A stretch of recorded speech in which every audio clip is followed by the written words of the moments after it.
So hello friends, welcome back. അങ്ങനെ super കപ്പിന് മുന്നോടിയായിട്ട് കേരള ബ്ലാസ്റ്റേഴ്സിലേക്ക് ഒരു പുതിയ പരിശീലകൻ വന്നിരിക്കുകയാണ്. ഈ സീസണിൽ ഇന്ത്യൻ സൂപ്പർ ലീഗിൻ്റെ പാതിക്ക് വെച്ചിട്ട് മിക്കായൽ സാറെ പറഞ്ഞു വിട്ടതിന് ശേഷം നമ്മൾ എക്സ്പെക്ട് ചെയ്തിരുന്നൊരു സൈനിങ് ആണത്. ISL കഴിഞ്ഞ് സൂപ്പർ കപ്പിന് മുൻപാണ് നമുക്ക് കിട്ടിയിരിക്കുന്നത്. സ്പാനിഷ് പരിശീലകനാണ് ഡേവിഡ് കാച്ചല. ഇന്ന് അദ്ദേഹത്തെ പറ്റിയാണ് സംസാരിക്കാൻ പോകുന്നത്. ഈ സമയം അത്രയും മാക്സിമം നമ്മൾ ടൈം സ്പെൻഡ് ചെയ്ത് അതിൻ്റെ അവൈലബിൾ ആയിട്ടുള്ള മാച്ചസ് പരമാവധി കണ്ടിട്ടാണ് ഈ ഒരു വീഡിയോ റെക്കോർഡ് ചെയ്യാൻ വേണ്ടി നമ്മൾ ഇരിക്കുന്നത്. മാച്ച് കണ്ടതിന് ശേഷം ഇതിൻ്റെ ഗെയിം സ്റ്റൈലിനെ പറ്റിയാണ് നമ്മൾ സംസാരിക്കാൻ പോകുന്നത്.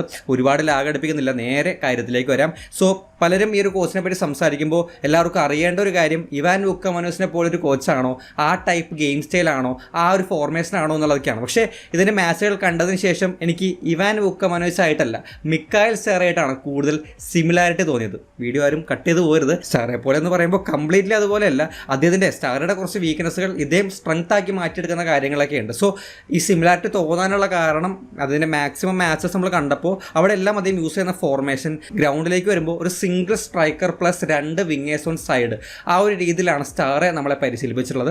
ഇവാന് ശേഷം നമ്മൾ അഡാപ്റ്റ് ചെയ്തിരിക്കുന്ന ഒരു രീതി ഒരു 4-2-3-1 പോലെ, അല്ലെങ്കിൽ നോസ് അതുപോലെ ഒരു വിങ്ങറിനെ ഉപയോഗിച്ചുകൊണ്ട് ഹേസൂസ് ജിമിനസിനെയോ പെപ്രയോ അറ്റ് എ ടൈം ഒരു സ്ട്രൈക്കറിനെ മാത്രം ഉപയോഗിച്ച് റൈറ്റ് സൈഡിൽ വേറൊരു വിങ്ങറിനെ ഉപയോഗിച്ച് ആ ഒരു single striker plus wingers formation പല രീതിയിൽ ഇദ്ദേഹം ഉപയോഗിക്കുന്നുണ്ട്. അതിൽ തന്നെ കേരള ബ്ലാസ്റ്റേഴ്സ് സ്റ്റാറുടെ കീഴിൽ തന്നെ കളിച്ചിട്ടുള്ള 4-3-3 ഫോർമേഷൻ, അതിൽ കുറച്ച് വേരിയേഷൻസ് ഒക്കെ വരും. 4-2-3-1 4-1-2-3 ആ രീതിയിലുള്ള ഈ പറഞ്ഞ സിംഗിൾ സ്ട്രൈക്കർ പ്ലസ് വിങ്ങേഴ്സ് എന്ന് പറയുന്ന ഒരു ഫോർമേഷൻ ഇദ്ദേഹം കാര്യമായിട്ട് ഉപയോഗിക്കുന്നുണ്ട്. ചില മാച്ചസിൽ നമ്മളൊരു 4-4-2 അല്ലെങ്കിൽ ഒരു 4-4-1-1 എന്ന് പറയുന്ന ഫോർമേഷനൊക്കെ കാണുമ്പോൾ ഫ്രണ്ടിൽ 2 പേരുണ്ട്. അവിടെ ഈ പറഞ്ഞ പോലെ ഓപ്പണന്റ് ബിൽഡപ്പ് ചെയ്യുന്ന സമയത്തേക്ക് 2 പേരെ നമുക്ക് ഫ്രണ്ടിൽ കാണാം. പക്ഷേ നമ്മൾ ആ ഒരു മാച്ച് കളിച്ചിട്ടുള്ള പ്ലേയേഴ്സിനെ പറ്റി അന്വേഷിച്ച് കഴിഞ്ഞപ്പോൾ അതിൽ ഒരാൾ ഒരു പ്രോപ്പർ നമ്പറിനായിട്ട് കളിക്കുന്ന പ്ലെയറും ഒരാളൊരു ഫ്രീ റോൾ എടുത്ത് കളിക്കുന്ന രീതിയിൽ ഒരു ജേഴ്സി നമ്പർ 6 ആണ് ആ ഒരു പ്ലെയറിൻ്റെ. ആ ഒരു പ്ലെയർ കുറച്ചുകൂടി ഡ്രോപ്പ് ചെയ്ത് കളിക്കുന്ന, എല്ലായിടത്തും എത്തുന്ന ആ ഒരു രീതിയിൽ ഒരു 4-4-1-1 അല്ലെങ്കിൽ നേരെ വീണ്ടും ഒരു 4-2-3-1 ആ ഒരു ടൈപ്പ് ഓഫ് ഫോർമേഷൻസിലേക്കാണ് കൂടുതൽ പോകുന്നത് കണ്ടിട്ടുള്ളത്. സോ ആ ഒരു രീതി, ആ ഒരു പാറ്റേൺ ഫോളോ ചെയ്യുന്നതുകൊണ്ടാണ് നമ്മൾ ഈ ഒരു സിമിലാരിറ്റി പറഞ്ഞത്. പക്ഷേ ചില മാച്ചുകളിൽ സബ്സ്റ്റിറ്റ്യൂട്ടൊക്കെ ചെയ്തിട്ട് 2 പ്രോപ്പർ നമ്പർ 9 സ്ട്രൈക്കേഴ്സിനെ ഫ്രണ്ടിൽ കളിപ്പിക്കുന്ന രീതിയും കാണുന്നുണ്ട്. സോ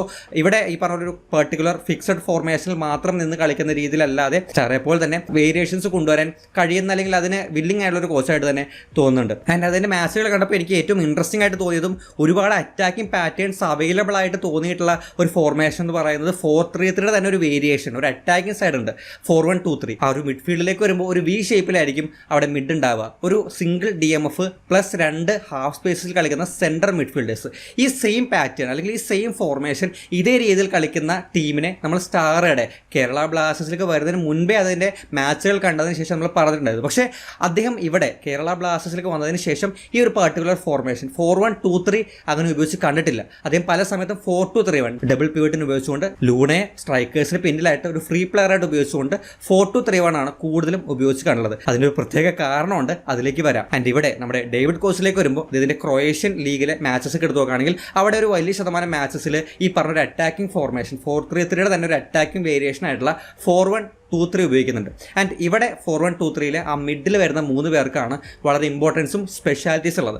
അതിലൊന്നാമത്തേത് സിംഗിൾ DM ആയിട്ട് കളിക്കുന്ന ഒരു പ്ലെയറുടെ സാന്നിധ്യമാണ്. ഈ വി ഷേപ്പിൽ വരുമ്പോൾ ആ ഡിഫൻസിന് ഫ്രണ്ടിലായിട്ട്, ആ ഒരു ഫോർമൻ ഡിഫൻസിൽ ഫ്രണ്ടിലായിട്ട് ഒരു ഒറ്റ പ്ലെയർ ഉണ്ടാവുള്ളൂ. ആ ഒരു പ്ലെയർ ഒരു ഓൾറൗണ്ടറായിട്ട് കളിക്കുന്ന, എല്ലായിടത്തും കോൺട്രിബ്യൂട്ട് എന്ന രീതിയിലാണ് അവിടെ കണ്ടത്. ഈ പറഞ്ഞ ഡിഫൻസീവിൽ അദ്ദേഹം റിക്കവറീസ് നടത്തുന്നുണ്ട്, ഇന്റർസെപ്ഷൻസ് നടത്തുന്നുണ്ട്, പല സമയത്തും ബോക്സിലേക്ക് ഇറങ്ങി വന്നിട്ട് ആ ഡിഫൻസിന്റെ ഭാഗമാവുന്നുണ്ട്. ഫിസിക്കലി നല്ല രീതിയിൽ പ്ലേയേഴ്സിനെ ഷീൽഡ് ചെയ്ത് പന്തുകൾ എടുക്കുന്നുണ്ട്. അങ്ങനെ ഡിഫൻസീവ് പാർട്ട് അത്യാവശ്യം നന്നായിട്ട് ചെയ്യുന്നുണ്ട്. ഇനി പന്ത് കിട്ടിക്കഴിഞ്ഞാൽ അത്യാവശ്യം നല്ല രീതിയിൽ തന്നെ ബിൽഡപ്പിൽ അദ്ദേഹം ഹെൽപ്പ് ചെയ്യുന്നുണ്ട്. ഇപ്പോൾ ആ ഒരു ബാക്കിൽ നിന്ന് തുടങ്ങുന്ന ഒരു പ്ലേ ആണെങ്കിൽ ആ ഒരു ഡിഫൻസിൽ നിന്ന് വരുന്ന പന്ത് കൃത്യമായ രീതിയിൽ സ്വീകരിച്ച് അങ്ങോട്ടും ഇങ്ങോട്ടും സപ്ലൈ ചെയ്യുന്ന ഒരു പ്ലെയർ ഒറ്റയ്ക്കാണ് സെൻറ്ററിൽ ഉണ്ടാവുക. സോ ആ ഒരു പ്ലെയർ ഒരു സെൻറ്റർ ഫോക്കസ് ആയിട്ട് വെച്ചുകൊണ്ട് 2 സൈഡിലേക്കും വിങ്ങിലേക്ക് ഫുൾ ബാക്സിനെ കണ്ടെത്തുന്ന, ആ ഒരു സെൻറ്റർ മിഡ്ഫീൽഡേഴ്സിനെ കണ്ടെത്തുന്ന ആ ഒരു രീതിയിൽ ഒരു ലിങ്ക് ആയിട്ട് ആക്ട് ചെയ്യുന്ന രീതിയിൽ പാസുകളിലൂടെ അദ്ദേഹം കളിക്കുന്നുണ്ട്. ഇനി ഒഫൻസിലേക്ക് വരാണെങ്കിൽ, അറ്റാക്കിംഗ് സൈഡിലേക്ക് വരാണെങ്കിൽ അദ്ദേഹം അത്യാവശ്യം മുന്നോട്ട് കയറി വരുന്നുണ്ട്. പക്ഷേ അപ്പോഴും ഒരു ബാക്കപ്പ് റോൾ അല്ലെങ്കിൽ പെട്ടെന്ന് ഇറങ്ങാൻ പറ്റുന്ന ഒരു ഡിസ്ട്രോയർ റോള് അദ്ദേഹം ആ ഒരു പൊസിഷനിൽ കീപ്പ് ചെയ്യുന്നുണ്ട്. പക്ഷേ അവിടെ നിൽക്കുമ്പോഴും ക്രിയേറ്റീവായിട്ട് അല്ലെങ്കിൽ അത്യാവശ്യം ത്രൂ ബോൾസ് വെച്ച് കൊടുക്കുന്ന, അത് ഒരുപാട് നിരന്തരമായിട്ടൊന്നുമില്ല. ഈ ജാഹു ടൈപ്പ് ഒരു ഡീപ് ലൈൻ പ്ലേ മേക്കർ ആ ലെവലിൽ അങ്ങനെ ബോൾ ഡെലിവർ ചെയ്യുന്ന രീതിയിലൊന്നും കണ്ടില്ല. പക്ഷേ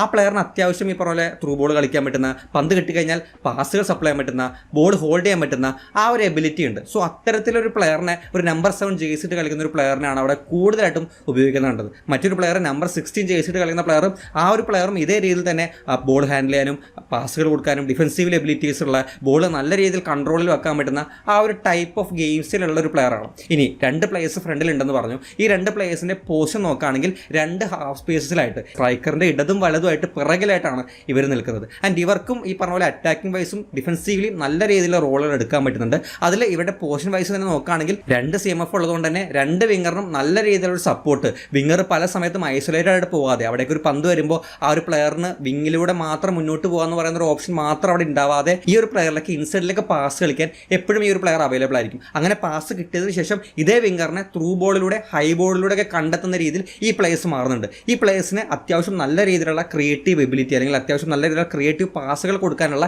എബിലിറ്റീസ് ഉണ്ട്. അത് ഈ പറഞ്ഞ പോലെ വിങ്ങേഴ്സിനെ ത്രൂ ബോളിലൂടെ കണ്ടെത്തുന്നതാണെങ്കിലും സ്ട്രൈക്കറിനെ ഫ്രണ്ടിൽ നിൽക്കുന്ന ഒരു ഒറ്റ സ്ട്രൈക്കർ ഉണ്ടാവുള്ളൂ, പക്ഷേ ആ സ്ട്രൈക്കറിനെ ത്രൂ ബോളിലൂടെ കണ്ടെത്തുന്ന ഇപ്പുറത്തെ സൈഡിൽ വിങ്ങറിനെ കണ്ടെത്തുന്ന ആ ഒരു രീതിയിൽ അസിസ്റ്റുകളുടെ രൂപത്തിലേക്ക് ഇവർ ഒരുപാട് മുന്നോട്ട് കയറി വരുന്നുണ്ട്. അതുപോലെ തന്നെ ബോക്സിനകത്തേക്ക് പ്രസൻസ് കൊണ്ടുവരാനും ബോക്സിനകത്ത് നിന്ന് ഗോളുകൾ സ്കോർ ചെയ്യാനും ഈ 2 പ്ലേയേഴ്സിന് സാധിക്കുന്നുണ്ട്. ഇവിടെ ജേഴ്സി നമ്പർ 4, ജേഴ്സി നമ്പർ 35 ഈ 2 പ്ലേയേഴ്സാണ് കൂടുതലും ക്രൊയേഷ്യൻ ലീഗിൽ കളിക്കുന്നത് കണ്ടത്. ഈ 2 പേരുടെയും ആ ഒരു എബിലിറ്റി അല്ലെങ്കിൽ ആ ഒരു പാസിംഗ് റേഞ്ച് അല്ലെങ്കിൽ അവരുടെ ബോൾ ഹോൾഡിംഗ്, പന്ത് അറ്റാക്കിലേക്ക് കൊണ്ടുവരാനുള്ള ഒരു വിഷൻ, അവിടെ എല്ലാം ആ 2 പ്ലേയേഴ്സ് നല്ല രീതിയിൽ ഈക്വലി കോൺട്രിബ്യൂട്ട് ചെയ്യുന്നുണ്ട്. ആൻഡ് ഗോളുകളുടെ രൂപത്തിലാണെങ്കിലും അസിസ്റ്റുകളുടെ രൂപത്തിലാണെങ്കിലും ആ ടീമിന് വേണ്ടി ഇവർ കോൺട്രിബ്യൂട്ട് ചെയ്തിട്ടുണ്ട്. സോ ആ ലെവലിൽ കളിക്കുന്ന 3 പ്ലേയേഴ്സാണ് ആ ടീമിനുണ്ടായിരുന്നത്. സോ എന്തുകൊണ്ടാണ് നമുക്കിത് കളിക്കാൻ പറ്റാത്തത് എന്നുള്ളത് ഇപ്പോൾ മനസ്സിലായി കാണും. ഇങ്ങനെ സിംഗിൾ DMF ആയിട്ട് കളിക്കാൻ പറ്റുന്ന, ആ ഒരു പൊസിഷൻ കവർ ചെയ്യാൻ പറ്റുന്ന, ഫിസിക്കലി ബീറ്റ് ചെയ്യാൻ പറ്റുന്ന, പന്ത് അത്യാവശ്യം ഹോൾഡ് ചെയ്യാനും പാസുകൾ സപ്ലൈ ചെയ്യാൻ പറ്റുന്ന ഒരു DM നമുക്കില്ല. അത് ഇന്ത്യൻ പ്ലേയേഴ്സ് ആണെങ്കിൽ നമുക്ക് ഫ്രെഡിയെയോ അല്ലെങ്കിൽ അസറിനെയോ വിപിനെയോ ഡാനിഷ് ഫാറൂഖിനെയോ ഒന്നും ആ ലെവലിൽ ആശ്രയിക്കാൻ പറ്റില്ല, സ്റ്റാറേക്ക് ആണെങ്കിൽ പോലും. അതുപോലെ തന്നെ 2 CMF ആയിട്ട്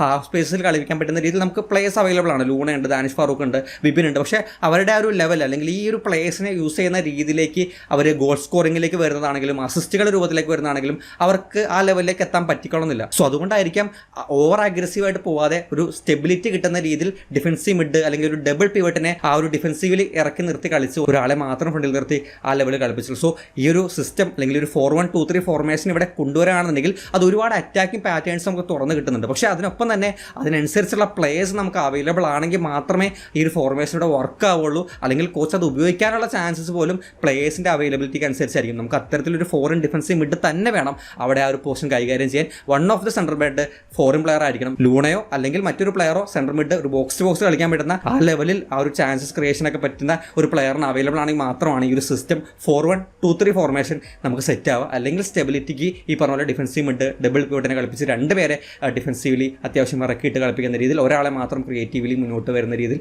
ഉപയോഗിക്കാൻ സ്റ്റാർ ഉപയോഗിച്ചതുപോലെ തന്നെ ഇവിടെ വരും. സോ പ്ലേയേഴ്സിൻ്റെ അവൈലബിലിറ്റി ഇവിടെ വലിയൊരു ഫാക്ടറാണ്. സോ ഈ 3 പ്ലേയേഴ്സിൻ്റെ കാര്യം പറയുന്നത് പോലെ തന്നെയാണ് ഇതിൻ്റെ ടോട്ടൽ ടീമിലേക്ക് വരുമ്പോൾ അവിടെയുള്ള ഓൾമോസ്റ്റ് എല്ലാ പ്ലേയേഴ്സും ഇൻക്ലൂഡിങ് ഗോൾ കീപ്പർ അടക്കം നല്ല രീതിയിൽ ബോൾ ഹാൻഡിൽ ചെയ്യാൻ പറ്റുന്ന, പ്രഷറിനെ മാനേജ് ചെയ്യാൻ പറ്റുന്ന, പാസുകൾ ഷോർട്ട് പാസുകളാണെങ്കിലും പൊസിഷൻ കീപ്പ് ചെയ്യാൻ പറ്റുന്ന ടൈപ്പ് ഓഫ് പ്ലേയേഴ്സാണ്. അതൊരു ത്രെട്ടായിട്ട് അല്ലെങ്കിൽ ഒരു അറ്റാക്കിംഗ് പാറ്റേൺ ആയിട്ട് ആ സ്ട്രെങ്ത് വെച്ചിട്ട് ഗോളുകൾ വരെ അദ്ദേഹം സ്കോർ ചെയ്തെടുക്കുന്നുണ്ട്. അവിടെ ഏറ്റവും ഇംപ്രസീവായിട്ട് തോന്നിയ അല്ലെങ്കിൽ അതിൻ്റെ ഒരു ഐക്കോണിക് സാധനമായിട്ടും അദ്ദേഹം പരിശീലിപ്പിച്ചിട്ടുള്ള പല ടീമുകളിലും അദ്ദേഹം റിപ്പീറ്റഡ് ആയിട്ട് യൂസ് ചെയ്യുന്ന ഒരു സാധനമായിട്ട് തോന്നിയത് ഈ ബാക്കിൽ നിന്ന് ബിൽഡപ്പ് ചെയ്ത് കൊടുക്കുന്ന രീതിയാണ്.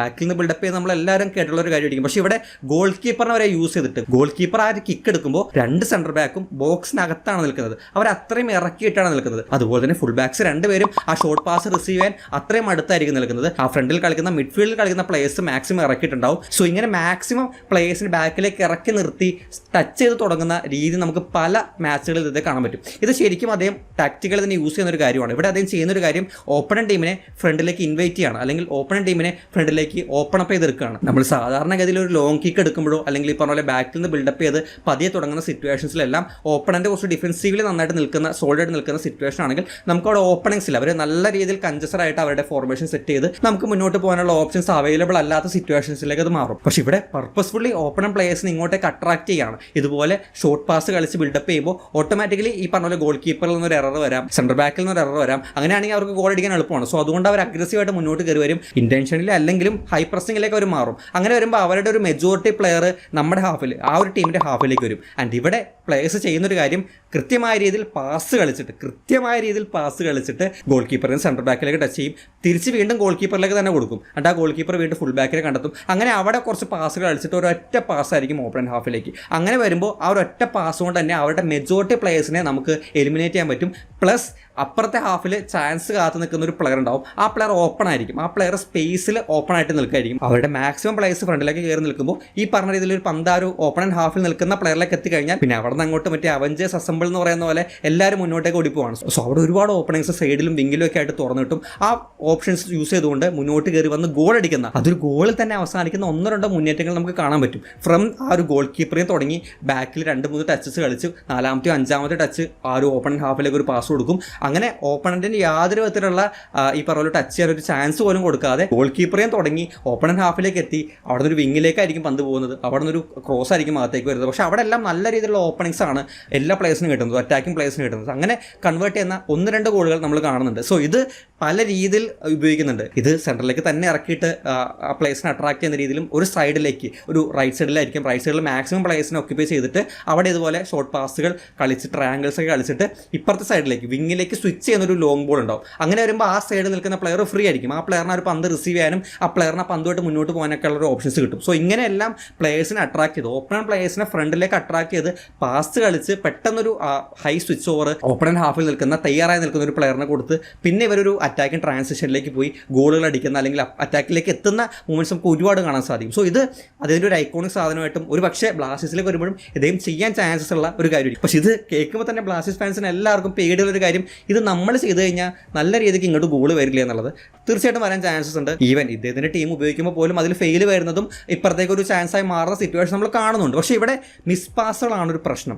മിസ് പാസുകൾ 2 രീതിയിൽ വരാൻ ചാൻസസ് ഉണ്ട്. ഒന്നാമത്തേത് പ്ലെയറിന് ആ ഒരു പാസിംഗ് ആക്യുറസിയുടെ കുറവ്, ഇൻഡിവിജ്വലി ആ ഒരു പ്ലെയറിൻ്റെ ആ ഒരു ആക്യുറസിയുടെ കുറവ്. രണ്ടാമത്തെ രീതി എന്ന് പറഞ്ഞാൽ ആ ഒരു പ്ലെയറിന് ഓപ്ഷൻ ഇല്ലാതെ വരുമ്പോൾ ഇപ്പോൾ ഒരു പ്ലെയറിലേക്ക് ഒരു വിങ്ങിലേക്ക് ഒരു പ്ലെയറിന് പാസ് കൊടുത്തു, ആ പ്ലെയറിന് വിങ്ങിൽ പാസ് കൊടുക്കാൻ മറ്റൊരു ഓപ്ഷൻ ഇല്ല. അങ്ങനെ വരുമ്പോൾ ആ ഒരു പ്ലെയറിന് കൊടുക്കുന്ന പാസിന് ആക്യുറസി ഓട്ടോമാറ്റിക്കലി കുറയും. അല്ലെങ്കിൽ ആ പ്ലെയർ പന്ത് കീപ്പ് ചെയ്യാൻ നോക്കുമ്പോൾ ആ ഒരു പന്ത് നഷ്ടപ്പെടാം. പക്ഷേ ടാക്റ്റിക്കലി അതിനുള്ള സെറ്റപ്പ് ഉണ്ടെങ്കിൽ, ടാക്റ്റിക്കലി കൃത്യമായൊരു പ്ലേയേഴ്സിൻ്റെ മൂവ്മെൻറ്റ്സ് ഡിസൈൻ ചെയ്ത് അതിനുള്ള ട്രെയിനിങ്സ് പ്ലേയേഴ്സിന് കിട്ടിയിട്ടുണ്ടെങ്കിൽ ഒരു പ്ലെയറിലേക്ക് പന്ത് വരുമ്പോൾ മറ്റേ പ്ലെയറിനെ എൻഗേജ് ആക്കി ഒരു പ്ലെയർ ഫ്രീ ആവുന്ന രീതിയിൽ ഓട്ടോമാറ്റിക്കലി അവിടെ ഓപ്പണിങ്സ് വരും. സോ അങ്ങനെ വരുമ്പോൾ പാസിംഗ് ആക്യുറസി അത്ര വലിയ രീതിയിൽ ടീമിനെ എഫക്റ്റ് ചെയ്യില്ല. കൃത്യമായ രീതിയിൽ ഒരു പ്ലെയർ ഫ്രീ ഉണ്ടെങ്കിൽ ആ പ്ലെയറിലേക്ക് പാസ് കളിച്ചാൽ മതി. അവിടെ ഇൻഡിവിജ്വലി വലിയ രീതിയിൽ ടീമിനെ പ്രഷറൈസ്ഡ് ആക്കാൻ പറ്റില്ല. സോ അവിടെ മിസ് പാസുകൾ വരാതിരിക്കാൻ പാകത്തിന് ടാക്റ്റിക്കലി സെറ്റപ്പ് ചെയ്തിട്ടുണ്ടെങ്കിൽ പ്ലേയേഴ്സിൻ്റെ മൂവ്മെൻറ്റ്സ് ട്രെയിനിങ്ങിലൂടെ അവർ സെറ്റ് ആയിട്ടുണ്ടെങ്കിൽ അവിടെ മിസ് പാസുകൾ വരുത്താതിരിക്കാനും ഈ പറഞ്ഞ രീതിയിൽ നമ്മുടെ കേരള ബ്ലാസ്റ്റേഴ്സ് തന്നെ ആ ലെവലിൽ കളിക്കുന്ന രീതിയിലേക്ക് നമുക്ക് മാറ്റിയെടുക്കാനും പറ്റും. സോ ഇവിടെ ഈ പറഞ്ഞ പോലെ പ്ലേയേഴ്സിൻ്റെ ആ ഒരു ഇൻഡിവിജ്വൽ ക്വാളിറ്റി ഇമ്പോർട്ടൻ്റ് ആണ്. പക്ഷേ അതിനോടൊപ്പം തന്നെ ആ ഒരു ഓർഗനൈസേഷൻ ആ ഒരു കൃത്യമായൊരു ട്രെയിനിങ് കൊടുത്തിട്ട് ഈ രീതിയിൽ നമുക്കിങ്ങനെ പ്ലേയേഴ്സിൻ്റെ മൂവ്മെൻറ്റ്സ് ഒക്കെ വെച്ചിട്ട് പാസുകൾ അങ്ങോട്ടും ഇങ്ങോട്ടും കൊടുത്ത് പെട്ടെന്ന് സ്വിച്ച് ഓവർ ചെയ്യാൻ പറ്റുന്ന അത്രയും ആ ഒരു ലെവലിലേക്ക് പ്ലേയേഴ്സിനെ ട്രെയിൻ ചെയ്തെടുക്കാൻ പറ്റി കഴിഞ്ഞാൽ ഈ പറഞ്ഞ പോലെ നമ്മുടെ ഡാനിഷ് ഫാറൂഖ് ആയാലും ഈ പറഞ്ഞ പോലെ ഫ്രെഡിയൊക്കെ ആണെങ്കിലും അവർ ആ രീതിയിൽ പാസ് കൊടുക്കുന്നത് നമുക്ക് കാണാൻ പറ്റും. ചുരുങ്ങിയ സമയം കൊണ്ട് സൂപ്പർ കപ്പിലൊന്നും ഇത് നടക്കാൻ പോണ കാര്യമല്ല. പക്ഷെ എന്നാലും ഈ പറഞ്ഞ പോലെയുള്ള കാര്യങ്ങളൊക്കെ സെറ്റായി കഴിഞ്ഞാൽ നല്ല രീതിയിൽ ടിക്കിറ്റാക്ക് കളിക്കുന്ന, പോസ്റ്റിംഗ് ഗെയിം കളിക്കുന്ന, ആ ഒരു രീതിയിൽ കളിക്കാൻ ഇഷ്ടപ്പെടുന്ന, ഫ്രം ദ ബാക്ക് ആ ഒരു ബാക്കിൽ നിന്ന് ഗോൾ കീപ്പറിനെ തുടങ്ങി മുന്നോട്ടേക്ക് പാസുകൾ എത്തിച്ച് ഗോൾ അടിക്കാൻ ഇഷ്ടപ്പെടുന്ന ഒരു കോച്ചിനെ പോലെ തോന്നുന്നുണ്ട്. അങ്ങനെയുള്ള മൂവ്മെൻറ്റ്സ് നമ്മൾ കാണുന്നുണ്ട്. ഇനി രണ്ടാമതായിട്ട് ഒരു അറ്റാക്കിംഗ് പാറ്റേൺ കാണാൻ സാധിച്ചിട്ടുള്ളത് ഇതും സ്റ്റാറായിട്ട് സിമിലാരിറ്റി തോന്നിയൊരു കാര്യമാണ് റൊട്ടേഷൻ. പ്ലേയേഴ്സിൻ്റെ പോർഷൻ റൊട്ടേറ്റ് ചെയ്യുന്ന ഒരു കാര്യം. ബ്ലാസ്റ്റേഴ്സിലേക്ക് വരുമ്പോൾ തുടക്ക സമയത്തൊക്കെ നമ്മളത് അത്യാവശ്യം നന്നായിട്ട് കണ്ടിരുന്നു. പക്ഷേ ഇത് കുറച്ചുകൂടി എഫക്റ്റീവായിട്ട് കുറച്ച് നന്നായിട്ട് യൂസ് ചെയ്യുന്നത് പോലെ ഫീൽ ചെയ്തു. പ്രത്യേകിച്ചും വിങ്ങിലേക്ക് വരുമ്പോഴുള്ള ഇൻ്റർചേഞ്ചിങ് അവിടെ നമ്മൾ പ്രത്യേകിച്ച് ശ്രദ്ധിക്കേണ്ട ഒരു കാര്യം, ഫുൾ ബാക്കിന് അത്യാവശ്യം ഇത്തരം സിറ്റുവേഷൻസിൽ അഡ്വാൻസ്ഡ് ആയിട്ട് നല്ല രീതിയിൽ മുന്നോട്ട് കയറി വരുന്ന രീതിയിൽ അവരെ ഒരു വൈഡിൽ മാത്രം, ഒരു എക്സ്ട്രീംസിൽ മാത്രം ഓവർലാപ്പ് ചെയ്യാൻ വെക്കാതെ എക്സ്ട്രീംസിലും ഹാഫ് സ്പേസസിലും വേണമെങ്കിൽ ബോക്സിനകത്തേക്കും കയറാൻ പറ്റുന്ന രീതിയിൽ ഈ പറഞ്ഞൊരു സ്വിച്ചിങ് വരുമ്പോൾ മാറുന്നുണ്ട്. അതിനവരെ ഹെൽപ്പ് ചെയ്യുന്ന അല്ലെങ്കിൽ അതിനെ സപ്പോർട്ട് ചെയ്യുന്നൊരു കാര്യം one of the centre mid, അതിപ്പോൾ ആ ഒരു ഡിഫൻസീവ് മിഡായിരിക്കാം, ഡബിൾ പിവറ്റിൽ കളിക്കുന്നതായിരിക്കാം, അല്ലെങ്കിൽ ഫ്രണ്ടിൽ കളിക്കുന്ന ഒരു പ്ലെയർ ആയിരിക്കാം. ആ പ്ലെയർ ഇറങ്ങി വന്നിട്ട് ഈ ബാക്കിലെ സെൻറ്റർ ബാക്കിനൊപ്പം ചേർന്നിട്ട് ഒരു 3 men ബിൽഡപ്പ്, ഇത് നമ്മൾ ഇവാൻ വുക്കമനോവിച്ചിനോട് സിമിലാരിറ്റി ഉള്ളൊരു സാധനമാണ് 3 men ബിൽഡപ്പ് എന്ന് പറയുന്നത്. പക്ഷേ ഇവിടെ ആ 3 men ബിൽഡപ്പ് യൂസ് ചെയ്തത് ഈ പറഞ്ഞ പോലെ ഫുൾ ബാക്കിനെ അല്ലെങ്കിൽ ആ വിങ്ങറിലെ ഒരു സൈഡിനെ നല്ല രീതിയിൽ എക്സ്പ്ലോർ ചെയ്യാൻ വേണ്ടിയിട്ടാണ്. അങ്ങനെ ഈ പറഞ്ഞ പോലെ ഒരു വൺ ഓഫ് ദ മിഡ്ഫീൽഡർ ആ ഒരു സെൻറ്റർ ബാക്കിനൊപ്പം ചേർന്ന് ഒരു 3 men ബാക്ക് ലൈൻ രൂപപ്പെടുത്തുന്നു. ആ സൈഡിലെ ഫുൾ ബാക്ക് നല്ല രീതിയിൽ ഇൻ്റർചേഞ്ച് ചെയ്യുന്നുണ്ട്. ആ ഫുൾ ബാക്ക് മുന്നോട്ട് കയറിപ്പോയിട്ട് ആ ഒരു സൈഡിൽ വിങ്ങറായിട്ട് ഇൻ്റർചേഞ്ച് ചെയ്യാം. വിങ്ങർ പുറത്ത് നിന്ന് ഫുൾ ബാക്ക് അകത്ത് വെക്കാം, അല്ലെങ്കിൽ one of the centre mid വീണ്ടും ബാക്കി ഉണ്ടാവും. ആ ഒരു പ്ലെയർ ആയിട്ടുള്ള സ്വിച്ചിങ്, അങ്ങനെ 3-4 പേര് ഇങ്ങനെ മാറി മാറി പോസിഷൻ ചേഞ്ച് ചെയ്തിട്ട് ലാസ്റ്റ് ആ വിങ്ങിൽ തന്നെ ഓവർലാപ്പ് ചെയ്യുന്ന ഒരു പ്ലെയറിലേക്ക് ഒരു ത്രൂ ബോൾ കൊടുക്കും. ആ ബോൾ ബോക്സിനകത്തേക്ക് ഒരു ക്രോസ് ആയിട്ടും വരും. സോ ഇതുപോലുള്ള പാറ്റേൺ, ഇതുപോലുള്ള വിങ്ങിൽ ഓവർലോഡ് മാക്സിമം സൃഷ്ടിച്ചിട്ട് അവിടെ ഫുൾ ബാക്കിനെയും വിങ്ങറിനെയും ആ സൈഡിലെ സെൻറ്റർ മിഡിനെയും വൺ ഓഫ് ദ സ്ട്രൈക്കർ ഉൾപ്പെടെ ചിലപ്പോൾ ഈ 4-4-1-1 ഒക്കെ കളിക്കുന്ന, അല്ലെങ്കിൽ നേരത്തെ പറഞ്ഞ 4-2-3-1 തന്നെ ഒരു ഒരു പ്ലെയർ ഡ്രോപ്പ് ചെയ്ത് കളിക്കുന്ന സിറ്റുവേഷൻസ് ഉണ്ട്. അവിടെ ഈ പറഞ്ഞ ആ ഒരു ഡ്രോപ്പ് ചെയ്യുന്ന പ്ലെയർ വിങ്ങിലേക്ക് ഡ്രോപ്പ് ചെയ്തിട്ട് അവിടെ ഈ പറഞ്ഞ ആ ഒരു ഫുൾ ബാക്കായിട്ടും വിങ്ങറായിട്ടും വൺ ഓഫ് ദ സെൻറ്റർ മിഡായിട്ടും ഇതുപോലുള്ള ചേഞ്ചസ് നടത്തിയിട്ട് ഒരു പ്ലെയറിന് ഫ്രണ്ടിലേക്ക് പാസ് കൊടുക്കാൻ പറ്റുന്ന രീതിയിലേക്ക് മാറും. ആ പ്ലെയർ ക്രോസ് കൊടുക്കും. അപ്പോഴും ആ ഡിഫൻസിലേക്ക് ഇറങ്ങി നിൽക്കുന്ന സെൻറ്റർ മിഡ് അതേ പൊസിഷൻ കീപ്പ് ചെയ്യും. ഇൻ കേസ് ആ ഒരു പന്ത് നഷ്ടപ്പെട്ട് കഴിഞ്ഞാൽ ഫുൾ ബാക്കിന് പെട്ടെന്ന് ഇറങ്ങി വരേണ്ട ആവശ്യമില്ല. Full back out of position ആയി പോയാലും വേറെ ഏത് പൊസിഷനാണെങ്കിലും പ്രശ്നമില്ല. കാരണം ഇവിടെ ആ ഒരു പൊസിഷൻ കീപ്പ് ചെയ്ത് ഒരു മിഡ്ഫീൽഡർ നിൽക്കുന്നുണ്ട്. സോ ഈ രീതിയിൽ വിങ്ങിൽ ഓവർലോഡ് വരുത്തിക്കൊണ്ട് ഫുൾ ബാക്കിനെ അഡ്വാൻസ്ഡ് ആയിട്ട് യൂസ് ചെയ്ത് ഈ പറഞ്ഞ പോലെ വിങ്ങറിനെയും സെൻട്രൽ മിഡിനെയൊക്കെ പൊസിഷൻ മാറ്റി കൊണ്ടുവന്നിട്ട് ക്രോസ് കൊടുക്കുന്ന രീതി കാണുന്നുണ്ട്. ആ ലെവലിൽ ഈ പറഞ്ഞ പോലെ ഒരു ഇന്റർചേഞ്ചിങ് അവിടെ നല്ല രീതിയിൽ നടക്കുന്നുണ്ട്. ഇത് അത്യാവശ്യം ഈ പറഞ്ഞ പോലെ ട്രെയിനിങ്സിലൂടെ മാത്രം സെറ്റാക്കി എടുക്കാൻ പറ്റുന്ന ഒരു കാര്യമാണ്. സോ അവിടെ അത്രയും അണ്ടർസ്റ്റാൻഡിങ്ങും അവിടെ ആ ഒരു പ്ലെയറിനെ കീപ്പ് ചെയ്യാൻ പറ്റുന്ന രീതിയിലും ഒരു പ്ലെയറിനെ മൾട്ടിപ്പിൾ ഇപ്പോൾ നമ്മുടെ ഫുൾ ബാക്ക് ആ ലെവലിൽ മുന്നോട്ട് കയറിപ്പോയി ക്രോസ് കൊടുക്കാൻ പറ്റുന്ന, അല്ലെങ്കിൽ ചില സമയത്ത് ഒരു ഫുൾ ബാക്ക് വിങ്ങറിൻ്റെ റോളിലേക്കൊക്കെ പോകുന്നുണ്ട്, ഇൻസൈഡിലേക്ക് കയറി വരുന്നുണ്ട്. സോ അങ്ങനെയൊക്കെ കളിക്കാൻ പറ്റുന്ന ഫുൾ ബാക്ക് ഉണ്ടെങ്കിൽ ഇതൊക്കെ കാര്യമുള്ളൂ. അല്ലെങ്കിൽ ഈ പറഞ്ഞ പോലെ നോർമൽ പരിപാടിയിലേക്ക് നമ്മൾ വീണ്ടും ഒതുങ്ങേണ്ടി വരും. സോ അതുപോലെ തന്നെ ഇതിന് ശേഷം നമ്മൾ കോമൺ ആയിട്ട് കാണുന്ന, അതിപ്പോൾ സ്റ്റാറെ മാത്രമല്ല ഒരുപാട് പേര് യൂസ് ചെയ്യുന്ന ഒരു അറ്റാക്കിംഗ് പാറ്റേൺ കണ്ടിട്ടുള്ളത് വിങ്ങേഴ്സിനെ ഹൈ ബോളിലൂടെ കണ്ടെത്തുന്ന ഒരു രീതിയാണ്. അത് നമ്മുടെ സെൻറ്റർ ബാക്സിനെ യൂസ് ചെയ്തുകൊണ്ട്, സെൻറ്റർ ബാക്കിൻ്റെ ഹൈ ബോളിനെ യൂസ് ചെയ്തുകൊണ്ട് വിങ്ങിൽ ആ ഒരു പ്ലെയറിനെ ഓവർലാപ്പ് ചെയ്യാൻ പറ്റുന്ന ഒരു സിറ്റുവേഷൻ എപ്പോഴും ഉണ്ടാവും. അത് യൂസ് ചെയ്തിട്ട് ആ ഒരു ബോൾ പ്രൊവൈഡ് ചെയ്തിട്ട് വിങ്ങർ പന്ത് റിസീവ് ചെയ്യുന്ന രീതിയുണ്ട്. ഇവിടെയും നമ്മൾ മനസ്സിലാക്കേണ്ട ഒരു കാര്യം, അല്ലെങ്കിൽ നമുക്ക് ശ്രദ്ധിക്കാൻ പറ്റിയൊരു കാര്യം, അവർ യൂസ് ചെയ്യുന്ന സെൻറ്റർ ബാക്ക്, അദ്ദേഹത്തിന് കിട്ടിയിട്ടുള്ള സെൻറ്റർ ബാക്ക് അത്യാവശ്യം നല്ല രീതിയിൽ ബോൾ ഹാൻഡിൽ ചെയ്യാൻ പറ്റുന്ന, വേണമെങ്കിൽ ബോളുമായിട്ട് അഡ്വാൻസ് ചെയ്ത് കയറി പോകാൻ പറ്റുന്ന, പാസുകൾ ഫൈൻഡ് ചെയ്യാൻ പറ്റുന്ന, ബോൾ നല്ല രീതിയിൽ കീപ്പ് ചെയ്യാൻ പറ്റുന്ന, വിത്ത് ബോൾ കളിക്കാൻ പറ്റുന്ന ഇത്തരത്തിലുള്ള സെൻറ്റർ ബാക്സ് ആണ് അവിടെ ഉണ്ടായിരുന്നത്. സോ അവർ നന്നായിട്ട് മുന്നോട്ട് കയറി വരും. One of the defensive mid ഇറങ്ങി വരുമ്പോൾ ഈ രണ്ട് സെൻറ്റർ ബാക്ക്മാരായിരിക്കും വിങ്ങിലേക്ക് പോകുന്നത്. അവർ ചിലപ്പോൾ അവിടെ നിന്ന് ഓവർലാപ്പ് ചെയ്യും. അവിടെ നിന്ന് ഒരു ഓവർലാപ്പിംഗ് സെൻറ്റർ ബാക്കിനെ പോലെ മുന്നോട്ട് കയറി പോയിട്ട് ചാൻസസ് പ്രൊവൈഡ് ചെയ്യുന്ന കാണാം. ആ ലെവലിലൊക്കെ ഉള്ള സെൻറ്റർ ബാക്കിനെ നമുക്ക് വേണം. സോ അങ്ങനെയുള്ള പാറ്റേൺ നമ്മൾ കാണുന്നുണ്ട്.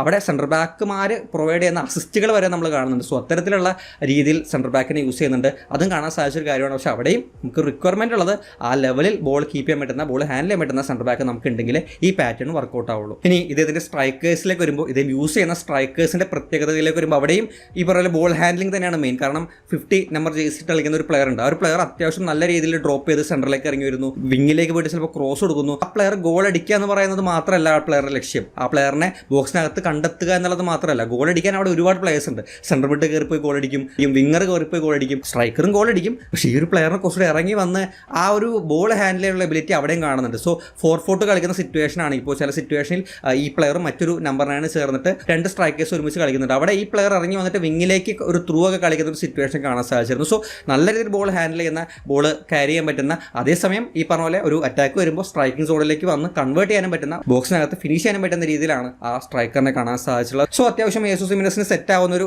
കോച്ച് തന്നെയായിട്ട് തോന്നുന്നുണ്ട്. ഒരു സിംഗിൾ സ്ട്രൈക്കറായിട്ടാണ് കഴിഞ്ഞ സീസണിലൊക്കെ അദ്ദേഹം കളിച്ചിട്ടുള്ളത്. അവിടെ അദ്ദേഹം ഗോളും അടിച്ചിട്ടുണ്ട്. പക്ഷേ ഒരു ചെറിയ പ്രശ്നം, ഗോൾ സ്കോറിംഗ് സിറ്റുവേഷൻസിലേക്ക് ഇതുപോലെ ഒരുപാട് ഇറങ്ങി പോകുമ്പോൾ അദ്ദേഹം വരുന്നില്ല എന്നുള്ളതാണ്. കുറച്ച് ഡിലേ ആയി പോകുന്നുണ്ട്. അവിടെ ഒന്ന് സെറ്റായി കഴിഞ്ഞാൽ കുറച്ചുകൂടി നല്ല രീതിയിൽ നമുക്ക് യേസൂസ് ജിമിനസിനെ ഈ ഒരു കോച്ചിന് അണ്ടറിൽ കളിക്കാൻ പറ്റും. ആ ഒരു സിമിലർ ഗെയിം സ്റ്റൈലുള്ള സ്ട്രൈക്കേഴ്സിനെ തന്നെയാണ് ഇദ്ദേഹം യൂസ് ചെയ്ത് കണ്ടുള്ളത്. സോ അറ്റാക്കിംഗ് വൈസ് ഈ പറഞ്ഞ പോലെ എല്ലാ പ്ലേയേഴ്സിനും ഇമ്പോർട്ടൻസ് ഉണ്ട്. എല്ലാ പ്ലേയേഴ്സും അത്യാവശ്യം ഗോൾ കീപ്പർ ഉൾപ്പെടെ ബോൾ ക്യാരി ചെയ്യാൻ പറ്റുന്ന, ബോൾ ഹാൻഡിൽ ചെയ്യാൻ പറ്റുന്ന രീതിയിലാണ് യൂസ് ചെയ്തിട്ടുള്ളത്. സ്ട്രൈക്കറിനും അത്യാവശ്യം ഇറങ്ങി ഒന്ന് ഡ്രോപ്പ് ചെയ്യാനുള്ള റെസ്പോൺസിബിലിറ്റി കൊടുക്കുന്നുണ്ട്. രണ്ട് സെൻറ്റർ മിഡിനെ അത്യാവശ്യം നല്ല രീതിയിൽ ബോൾ മുന്നോട്ടേക്ക് സപ്ലൈ ചെയ്യാൻ പറ്റുന്ന ഒരു റോള് കൊടുക്കുന്നുണ്ട്. വിങ്ങേഴ്സ് അത്യാവശ്യം ക്യാരി ചെയ്തും ഇൻസൈഡിലേക്ക് വന്നിട്ടും ഗോളുകൾ അടിക്കുന്നുണ്ട്. ഫുൾ ബാക്കിന് അത്യാവശ്യം നല്ല രീതിയിലുള്ള ഒഫൻസീവ് സപ്പോർട്ട് കൊടുക്കാൻ പറ്റുന്നുണ്ട്. അങ്ങനെ ടോട്ടലി എല്ലാ പ്ലേയേഴ്സും അത്യാവശ്യം നല്ല രീതിയിൽ ബോൾ ഹാൻഡിൽ ചെയ്യാൻ പറ്റുന്ന രീതിയിലാണ് ഒഫൻസീവിൽ യൂസ് ചെയ്യുന്നത്.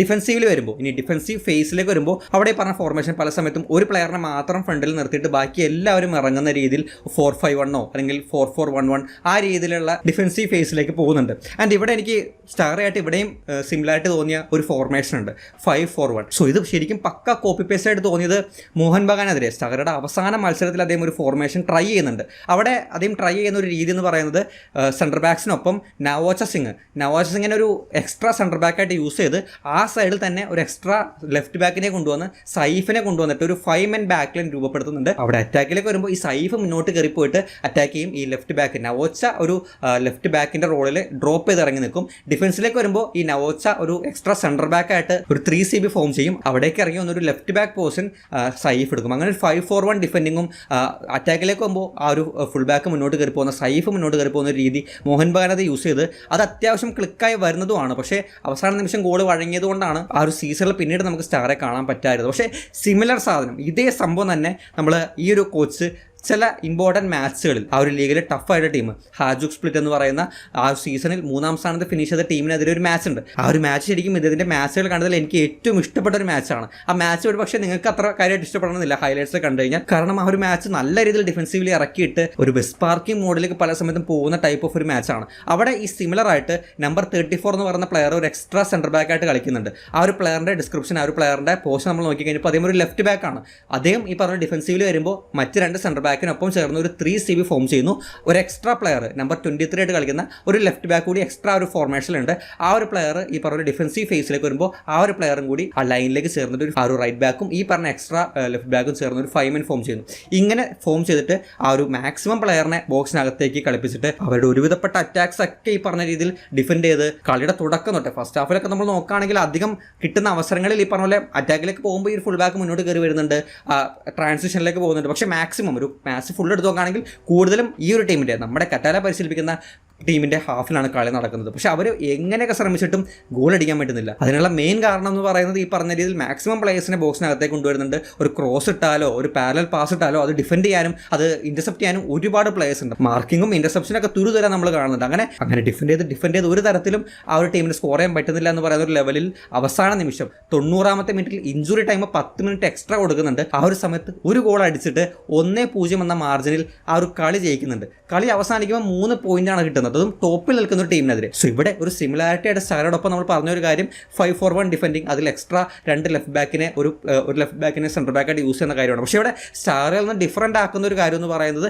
ഡിഫെൻഡ് ചെയ്യേണ്ട സിറ്റുവേഷനിൽ ഡിഫെൻഡ് ചെയ്യേണ്ട ടീമുകൾക്കെതിരെ ഡിഫെൻഡ് ചെയ്ത് തന്നെ കളിക്കാൻ ഇദ്ദേഹം വില്ലിംഗ് ആണ്. നമ്മുടെ സ്റ്റാറിലേക്ക് വരുമ്പോൾ അദ്ദേഹം അറ്റാക്ക് കൊണ്ടിട്ട് ഒരു കളി ഉണ്ടായിരുന്നില്ല. എങ്ങനെ വന്നാലും അറ്റാക്ക് ചെയ്യണം, ഏത് രീതിയിൽ വന്നാലും അറ്റാക്ക് ചെയ്യണം, ആ ഒരു മൈൻഡ് സെറ്റാണ് അദ്ദേഹത്തിന് ഉണ്ടായിരുന്നത്. അതിൻ്റെ ഭാഗമായിട്ട് ഹൈലൈൻ കളിച്ചിട്ട് ഇപ്പുറത്ത് ഒരുപാട് ഡിഫൻസീവിൽ നമ്മൾ വീക്ക്നെസ്സുകൾ വരുത്തിയിട്ടുണ്ട്. പക്ഷേ ഇവിടെ ടഫായിട്ടുള്ള ടീമാണ്, അത്യാവശ്യം നമ്മൾ ഡിഫെൻഡ് ചെയ്താലേ ജയിക്കൂ എന്ന് പറയുന്ന സിറ്റുവേഷനിൽ മാക്സിമം പ്ലേയേഴ്സിനെ ബോക്സിനകത്തേക്ക് കൊണ്ടുവന്ന് നിരന്തരമായി ഡിഫെൻഡ് ചെയ്ത് കിട്ടുന്ന അവസരങ്ങളിൽ മാത്രം മുന്നോട്ട് പോയി അവസാന നിമിഷം കിട്ടിയ ഒരു അവസരത്തിൽ അവരുടെ കംപ്ലീറ്റ് ഓപ്പൺ ആയിട്ടിരിക്കുന്ന ഒരു സിറ്റുവേഷനിൽ ഇഞ്ചുറി ടൈമിൻ്റെ ലാസ്റ്റ് മിനിറ്റിൽ ഒരു ഗോൾ അടിച്ച് വലിയ സെലിബ്രേഷനോടുകൂടി ആ മാച്ച് അവർ ജയിക്കുന്നുണ്ട്. സോ അത് കറ്റാല എന്ന് പറയുന്ന ഒരു കോച്ചിൻ്റെ ഡിസിപ്ലിൻ, ഡിഫെൻസീവ്ലി വില്ലിംഗ് ആണ് എന്ന് പറയുന്ന ഒരു കാര്യം സൂചിപ്പിക്കുന്നതാണ്. ഇതേപോലെ തന്നെ മറ്റൊരു മാച്ചിൽ റെഡ് കാർഡ് കിട്ടിയിരിക്കുന്ന ഒരു സിറ്റുവേഷനാണ്. 1-0 ലീഡ് ചെയ്യുന്നുണ്ട് ആ സമയത്ത്. പക്ഷേ ഒരു റെഡ് കാർഡ് കിട്ടുന്നു, ഓട്ടോമാറ്റിക്കലി ഈ പറഞ്ഞ പോലെ ഡിഫൻസിലേക്ക് പോകാൻ തന്നെയായിരിക്കും തീരുമാനം. പക്ഷേ ആ മാച്ച് അവസാനിക്കുമ്പോൾ 2-0 ആ ടീം ജയിക്കുന്നത്. 1-0 ഡിഫെൻഡ് ചെയ്ത് ജയിക്കുമെന്നാണ് പ്രതീക്ഷിക്കുന്നത്. പക്ഷേ അതേ രീതിയിൽ തന്നെ ഡിഫെൻഡ് ചെയ്യുന്നുണ്ട്.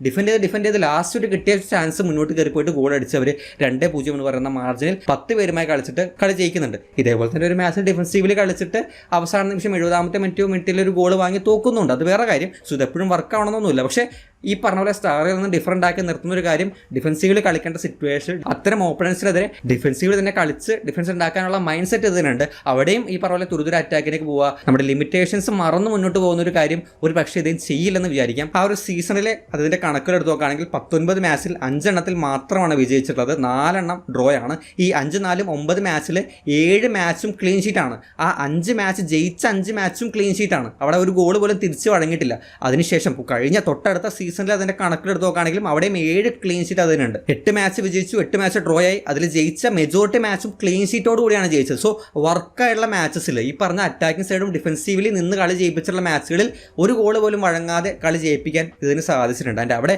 ഡിഫൻസീവിൽ ഇദ്ദേഹം ശ്രദ്ധിക്കുന്ന ഒരു കാര്യം ഓപ്ഷൻസ് പരമാവധി സ്പേസ് കവർ ചെയ്യുക എന്നുള്ളതാണ്. അതിൽ ആദ്യം പ്രയോറിറ്റി കൊടുക്കുന്നത് സെൻട്രൽ സ്പേസസ് ആണ്. സെൻട്രലിൽ 3 പേരൊക്കെ കൊണ്ടുവരുമ്പോൾ തന്നെ അവിടെ സെൻട്രലിലൂടെയുള്ള പാസുകൾ മാക്സിമം ബ്ലോക്ക് ചെയ്യാൻ ഈ ഒരു ടീമിന് സാധിക്കാറുണ്ട്. അവിടെ പല സമയത്തും അവർ ഈ പറഞ്ഞ ബാക്കിലിട്ട് അങ്ങോട്ടും ഇങ്ങോട്ട് പാസ് കളിക്കുന്നു. പക്ഷേ സെൻട്രലിലൂടെ ഒരു മുന്നേറ്റത്തിന് അവർക്ക് സാധിക്കുന്നില്ല. കാരണം അത്രയും പ്ലേയേഴ്സ് ഒരു ഡിഫൻസീവ് മിഡ്, 2 സെൻട്രൽ മിഡ്, അങ്ങനെ 3 പ്ലേയേഴ്സ് അവിടെ സെൻട്രലിൽ തന്നെ അവൈലബിൾ ആകുമ്പോൾ സെൻട്രലിൽ ഒരു ന്യൂമറിക്കൽ സുപ്പീരിയോറിറ്റി ഈ ഒരു ടീമിന് കിട്ടുകയും അതുവഴി ഒരുപാട് ഇൻ്റർസെപ്ഷൻസും റിക്കവറീസും വരുത്തിയിട്ട് അവിടെ കുറേ പന്ത് ടീം കളക്ട് ചെയ്യുന്നുണ്ട്. ഇനി വിങ്ങിലേക്ക് വരുമ്പോൾ അവിടെയും ഓവർലോഡ് ക്രിയേറ്റ് ചെയ്യുക, അവിടെയും ഈ പറഞ്ഞ പോലെ ആ ഒരു സെൻട്രൽ മിഡ് വരിക, അല്ലെങ്കിൽ 2 പ്ലേയേഴ്സ് ഒരുമിച്ച് ഒന്ന് അറ്റാക്ക് ചെയ്യുക. അങ്ങനെ സെൻട്രലിൽ ആ ഒരു വിങ്ങിലൂടെ പന്ത് മുന്നോട്ട് കൊണ്ടുപോകുന്ന രീതിയും ചെറുക്കാൻ അല്ലെങ്കിൽ ഡിഫെൻഡ് ചെയ്യാൻ അവർക്ക് സാധിക്കാറുണ്ട്. ഇനി ബോക്സിനകത്തേക്ക് വരുമ്പോഴും ഈ one of the defensive mid ഇറങ്ങി വന്ന ഒരു 5 men ഫോം ചെയ്തിട്ട് ബോക്സിനകത്തേക്ക് വരുന്ന ഹൈ ബോൾസ്, ഈ പറഞ്ഞ പോലെ ക്രോസുകൾ, അതെല്ലാം ഡിഫെൻഡ് ചെയ്യാൻ ശ്രമിക്കുന്നുണ്ട്. സോ ഇവിടെ സെൻറ്റർ വൈഡ് ബോക്സിനകത്തുള്ള ഏരിയ, ഇവിടെ എല്ലാം ന്യൂമറിക്കൽ സുപ്പീരിയോറിറ്റി മാക്സിമം പ്ലേയേഴ്സിനെ കൊണ്ടുവന്നിട്ട് ആ ഒരു അപകട സിറ്റുവേഷൻ ഒഴിവാക്കുക, അതിനാണ് ഇദ്ദേഹം കൂടുതൽ പ്രാധാന്യം കൊടുക്കുന്നത്. സോ ഡിഫൻസീവിൽ അത്യാവശ്യം ഇറങ്ങി നിന്ന് കളിക്കാൻ പറ്റുന്ന ഈ പറഞ്ഞ പോലെ ആ ഒരു ലോ ബ്ലോക്ക് ഇട്ട് കളിക്കാൻ പറ്റുന്ന ആ ഒരു മെൻറ്റാലിറ്റി തന്നെയുള്ള ഡിഫെൻഡ് ചെയ്ത് കളിക്കേണ്ട സിറ്റുവേഷൻ ഡിഫെൻഡ് ചെയ്ത് തന്നെ കളിക്കണം എന്ന് പറയുന്ന ആ ഒരു മൈൻഡ് സെറ്റ് കാണിക്കുന്നതായിട്ട് തോന്നുന്നുണ്ട്. അത് എല്ലാ മാച്ചിലൊന്നുമില്ല, ചില മാച്ചിൽ ഓൾ ഔട്ട് അറ്റാക്കിലേക്ക് പോകുന്നുണ്ട്, എന്നാൽ ചില മാച്ചിൽ കംപ്ലീറ്റ്ലി ഡിഫെൻസീവ്ലി ലോ ബ്ലോക്ക് ഇട്ട് കളിക്കുന്നുണ്ട്. ആൻഡ് അതുപോലെ തന്നെ എനിക്ക് നോട്ടീസ് ചെയ്യാൻ പറ്റൊരു കാര്യം, ഇതും ട്രെയിൻ ചെയ്തെടുക്കുന്നതാണോ അല്ലെങ്കിൽ ആ ക്വാളിറ്റിയുള്ള പ്ലേയേഴ്സ് കിട്ടിയതാണോ എന്നറിയില്ല, ഡിഫെൻസീവ്ലി ആ ഒരു ടീമിന് ഉണ്ടാകുന്ന ഒരു മെൻറ്റാലിറ്റി ഉണ്ട്. ഇപ്പോൾ ട്രാൻസിഷൻ സ്റ്റേജിലേക്ക് ആ പ്ലെയേഴ്സ് ഇറങ്ങി വരുമ്പോഴൊക്കെ അത്രയും പേസിലാണ് ആ പ്ലേയേഴ്സ് ഇറങ്ങി വരുന്നത്. അതുപോലെ തന്നെ ഈ റിക്കവറീസ് പെർഫോം ചെയ്യുമ്പോഴാണെങ്കിലും ടാക്കിൾസ് പെർഫോം ചെയ്യുകയാണെങ്കിലും ലാസ്റ്റ് മിനിറ്റ് ടച്ചസ് ഒക്കെ വരുന്നുണ്ട്. അവിടെ എല്ലാം ആ മെൻറ്റാലിറ്റി നമുക്ക് കഴിഞ്ഞ സീസണിൽ സ്റ്റാറുടെ കീഴിൽ മിസ്സായിട്ടുള്ള ഒരു മെൻറ്റാലിറ്റി ഉണ്ടായിരുന്നു. അത് നമുക്ക് ഇവിടെ കാണാൻ സാധിക്കുന്നുണ്ട്. അതൊരു പക്ഷേ നേരത്തെ പറഞ്ഞ പോലെ പ്ലേയേഴ്സിൻ്റെ അവിടെയുള്ള പ്ലേയേഴ്സിൻ്റെ ക്വാളിറ്റി ആയിരിക്കാം, അല്ലെങ്കിൽ ആ രീതിയിൽ ട്രെയിൻ ചെയ്തെടുത്തായിരിക്കാം. ട്രെയിൻ ചെയ്തെടുത്താണെങ്കിൽ അത് എവിടെയും അതിനെ റെപ്ലിക്കേറ്റ് ചെയ്യാൻ പറ്റും. പക്ഷേ ആ ഒരു മെൻറ്റാലിറ്റി, ആ ഒരു ട്രാൻസിഷനിൽ വരുന്ന പേസ്, ഇൻറ്റൻസിറ്റി എന്ന് പറയുന്ന സംഭവം, അതെല്ലാം നമുക്ക് ആ ഒരു ഡിഫെൻസീവ്ലി പ്ലേയേഴ്സിൽ കാണാൻ സാധിക്കുന്നുണ്ടായിരുന്നു. സോ അത് ഇവിടെ ഗോൾ കീപ്പർ ഉൾപ്പെടെ ആ ഒരു സേവുകൾ, ഇമ്പോർട്ടൻ്റ് ആയിട്ടുള്ള സേവുകളൊക്കെ പെർഫോം ചെയ്യുന്നുണ്ട്. സോ ക്വാളിറ്റിയുള്ള പ്ലേയേഴ്സിനെ പ്രൊവൈഡ് ചെയ്യുക, ആ പ്ലേയേഴ്സിന് അത്യാവശ്യം എനർജറ്റിക് ആയിട്ട് അഗ്രസീവായിട്ട് ഡിഫെൻഡ് ചെയ്യാൻ പറ്റുന്ന ഒരു ട്രെയിനിങ് തന്നെ കൊടുക്കാൻ പറ്റി കഴിഞ്ഞാൽ ഡിഫെൻസീവിൽ നമുക്ക് അത്യാവശ്യം സേഫായിട്ട് നമ്മൾ ഡിഫൻസ് വെക്കാൻ പറ്റും. ഇനി അവസാനത്താണെങ്കിലും വളരെ ഇമ്പോർട്ടൻ്റ് ആയിട്ട് തന്നെ തോന്നിയൊരു കാര്യമാണ് ഹൈ പ്രസ്സിങ് നന്നായിട്ട് ഇമ്പോർട്ടൻസ് കൊടുക്കുന്ന, അതും ഈ പറഞ്ഞ പോലെ എല്ലാ മാച്ചിലും പോയി പ്രസ് ചെയ്യുക ഒരു പരിപാടിയല്ല. അത്യാവശ്യം ഹൈലൈൻഡ് കളിക്കുന്ന മാച്ചുകളിൽ അദ്ദേഹം പ്രസ്സിങ്ങിന് പോകുന്നുണ്ട്. ആ പ്രസ്സിങ്ങിന് പോകുമ്പോൾ എനിക്ക് നോട്ടീസ് ചെയ്യാൻ പറ്റിയ കാര്യം, ഈ പ്രസ്സിങ് ട്രിഗേഴ്സ്, അതായത് ഇപ്പോൾ ഒരു വിങ്ങിലേക്ക് ഒരു പാസ് സപ്ലൈ ചെയ്യുന്ന ആ മൊമെന്റിൽ പ്രസ് ചെയ്യുക, തിരിഞ്ഞു നിൽക്കുന്ന ഒരു പ്ലെയറിലേക്ക് പാസ് കൊടുക്കുമ്പോൾ അപ്പോൾ പ്രസ് ചെയ്യുക, ആ സമയത്ത് കൂട്ടമായിട്ട് ആ ഒരു പ്ലെയറിനെ പ്രസ് ചെയ്യുക, ആ ഒരു പ്ലെയറിനെ പാസിംഗ് ഓപ്ഷൻ ആയിട്ടുള്ള പ്ലെയറിനെ പ്രസ് ചെയ്യുക, അങ്ങനെയെല്ലാം പ്രസ് ചെയ്തിട്ട് പന്ത് ഒരുപാട് റിക്കവർ ചെയ്യുന്ന, ഓപ്പൺ ആൻഡ് ഹാഫിൽ വെച്ച് റിക്കവർ ചെയ്യുന്ന രീതിയിൽ കാണാൻ സാധിക്കുന്നുണ്ട്. സോ പ്രസ്സിങ് അത്യാവശ്യം ഇദ്ദേഹം ടാക്റ്റിക്കലി ബ്രില്യൻ്റ് ആയിട്ട് യൂസ് ചെയ്യുന്ന, അല്ലെങ്കിൽ കുറച്ചുകൂടി ഐഡിയാസ് അദ്ദേഹത്തിനുണ്ട്. ആ ഐഡിയാസ് വെച്ചിട്ട് പ്രസ്സിങ് അദ്ദേഹം നല്ല രീതിയിൽ യൂസ് ചെയ്യുന്നുണ്ട്. ആൻഡ് ഈ 4-1-2-3 കളിക്കുന്ന സിറ്റുവേഷൻ, അവിടെ ഈ സ്ട്രൈക്കേഴ്സിന് പിന്നിലായിട്ട് 2 പ്ലേയേഴ്സ് വരുമ്പോൾ ഈ പ്ലേയേഴ്സിന് പ്രസ്സിങ്ങിൽ നല്ല രീതിയിലുള്ള ഒരു റോൾ ഉണ്ടാവാറുണ്ട്. ഇപ്പോൾ ആ ഒരു സെൻട്രൽ ബാക്കുമാർ അപ്പുറത്തും പാസ് കളിക്കുമ്പോൾ ഈ പ്ലേയേഴ്സ്, ഈ 1 ഓഫ് ദ സെൻട്രൽ മിഡ് ആണ് മുന്നോട്ട് കയറി പോയി പ്രസ് ചെയ്യുന്നത്. ഇപ്പുറത്തെ ഹാഫ് സ്പേസിലേക്ക് വരുമ്പോൾ ഇപ്പുറത്തെ സെൻട്രൽ മിഡ്ഫീൽഡർ പോയി പ്രസ് ചെയ്യും. സോ ഈ 4-1-2-3 ഫോർമേഷനിൽ ഒരൊറ്റ സ്ട്രൈക്കറിനെ ഫ്രണ്ടിൽ നിർത്തി ഈ 2 സെൻട്രൽ മിഡ്ഫീൽഡർ മുന്നോട്ട് കയറി വന്ന് പ്രസ് ചെയ്യുന്ന ഒരു രീതി നമുക്ക് റിപ്പീറ്റായിട്ട് കാണാൻ സാധിച്ചിരുന്നു. സോ ടോട്ടലി ഇത്രയൊക്കെ പറയുമ്പോഴും നിങ്ങൾക്ക് എല്ലാം മനസ്സിലാക്കാൻ പറ്റിയൊരു കാര്യം, ഇതിനനുസരിച്ചുള്ള പ്ലേയേഴ്സ് ഉണ്ടെങ്കിൽ മാത്രമാണ് ഇതൊക്കെ നമുക്ക് വർക്ക് ചെയ്യാൻ സാധിക്കുക. അല്ലെങ്കിൽ ഒരു ബേസിക് ആയിട്ടുള്ള ഫോർമേഷനിലേക്ക് നമുക്ക് തിരിച്ചു പോകേണ്ടി വരും. അവിടെ കിട്ടുന്ന പ്ലേയേഴ്സിനെ കിട്ടുന്ന രീതിയിൽ കളിപ്പിക്കേണ്ട ഒരു അവസ്ഥയിലേക്ക് വരും. പക്ഷേ ഇതിലേക്ക് വരുമ്പോൾ സ്റ്റാറെ പോലെ തന്നെ ഒരുപാട് പാറ്റേൺസ് ഉണ്ട്, ഒരുപാട് അറ്റാക്ക് മൂവ്മെൻറ്റ്സ് അതിനുണ്ട്, ഡിഫറൻറ്റ് ഫോർമേഷൻസ് ഉപയോഗിക്കുന്നുണ്ട്, ഒന്നിലധികം കാര്യങ്ങൾ ട്രൈ ചെയ്യാനും ഒന്നിലധികം ഗെയിംസിലേക്ക് കളിപ്പിക്കാനുള്ള എബിലിറ്റി ഉണ്ട്. പ്ലസ് സ്റ്റാറെ വെച്ച് കമ്പയർ ചെയ്യുമ്പോൾ ഡിഫൻസീവിൽ ഒരു അപ്ഗ്രേഡ് കൂടിയാണ്. ഡിഫൻസിൽ കുറച്ചുകൂടി കണക്കുകൾ വൈസ് ആണെങ്കിലും ഗെയിംസിൽ വൈസ് ആണെങ്കിലും അദ്ദേഹം കെയർ ചെയ്യുന്നുണ്ട് ഡിഫൻസ്. സോ അതും ഈ പറഞ്ഞ പോലെ ഒരു പോസിറ്റീവ് കാര്യമാണ്. പക്ഷേ ഇതിനൊക്കെ ഈ പറഞ്ഞ പോലെ ഡിഫൻസീവിൽ അത്രയും അഗ്രസീവായിട്ട് കളിക്കണമെങ്കിൽ, ആ മെൻറ്റാലിറ്റി കാണിക്കണമെങ്കിൽ, ഒന്നല്ലെങ്കിൽ ആ ലെവലിലുള്ള പ്ലേയേഴ്സിനെ നമുക്ക് ഓൾറെഡി കിട്ടണം, അല്ലെങ്കിൽ ഇപ്പോഴുള്ള പ്ലേയേഴ്സിനെ ആ ലെവലിൽ ട്രെയിൻ ചെയ്തെടുക്കാൻ ഡേവിഡ് കാരലൊക്കെ സാധിക്കണം. സോ ഈ പറഞ്ഞ പോലെ പ്ലേയേഴ്സിൻ്റെ എബിലിറ്റിയും പ്ലേയേഴ്സിൻ്റെ ആ ഒരു ക്വാളിറ്റിയും നല്ല രീതിയിൽ യൂട്ടിലൈസ് ചെയ്യുന്ന, അതിനെ ഡിപ്പെൻഡ് ചെയ്യുന്ന ഒരു കോച്ചാണ്. സോ എന്തായാലും പുതിയ പ്ലേയേഴ്സിനെ കൊണ്ടുവന്നാലും ഉള്ള പ്ലേയേഴ്സ് ആണെങ്കിലും ആ ഒരു ലെവലിലുള്ള കാര്യങ്ങൾ പ്രൊവൈഡ് ചെയ്യുന്നത് മാത്രമാണ് ഇതിൻ്റെ കോച്ചിങ് ടാക്ടിക്സും പാറ്റേൺസും ഒക്കെ വർക്കാവൂ എന്ന് എനിക്ക് തോന്നുന്നുണ്ട്. സൂപ്പർ കപ്പിലൊന്നും വലിയ മിറാക്കിളൊന്നും ഞാൻ പ്രതീക്ഷിക്കുന്നില്ല. അതിനുശേഷമുള്ള ട്രെയിനിങ് സെഷനൊക്കെ നേരത്തെ തുടങ്ങാൻ കോച്ച് ഓൾറെഡി നേരത്തെ വന്നതുകൊണ്ട് നേരത്തെ ട്രെയിനിങ് സെഷൻസ് ഒക്കെ തുടങ്ങി അദ്ദേഹത്തിന് ആവശ്യമുള്ള രീതിയിൽ ഉള്ള പ്ലേയേഴ്സിനെ മാറ്റിയെടുക്കാൻ സാധിക്കുമെന്ന് പ്രതീക്ഷ. ഒറ്റ വാക്കിൽ ഈ പറഞ്ഞ പോലെ വലിയ രീതിയിലുള്ള ഓവർ പ്രതീക്ഷയൊന്നുമില്ല. പക്ഷേ എന്നാലും എവിടേക്കോ നമുക്ക് നല്ല പ്ലേയേഴ്സിനെ കിട്ടിക്കഴിഞ്ഞാൽ അതിനെ യൂട്ടിലൈസ് ചെയ്യാൻ പറ്റുന്ന, അല്ലെങ്കിൽ പ്ലേയേഴ്സിനെ ട്രെയിൻ ചെയ്യാൻ ടൈം കിട്ടിക്കഴിഞ്ഞാൽ അത് നല്ല രീതിയിൽ ട്രെയിൻ ചെയ്ത് ആ ലെവലിലേക്ക് ആക്കിയെടുക്കാൻ പറ്റുന്ന ഒരു കോച്ചിനെ പോലെ തോന്നുന്നുണ്ട്. സോ എന്തായാലും ഒരു കോച്ചിനെ പറ്റിയുള്ള നിങ്ങളുടെ എക്സ്പെക്ടേഷൻസ് തീർച്ചയായിട്ടും കമൻറ്റ് ബോക്സിൽ ഷെയർ ചെയ്യാൻ ശ്രമിക്കുക. നമുക്ക് എന്തായാലും മറ്റൊരു കാണാം. ബൈ.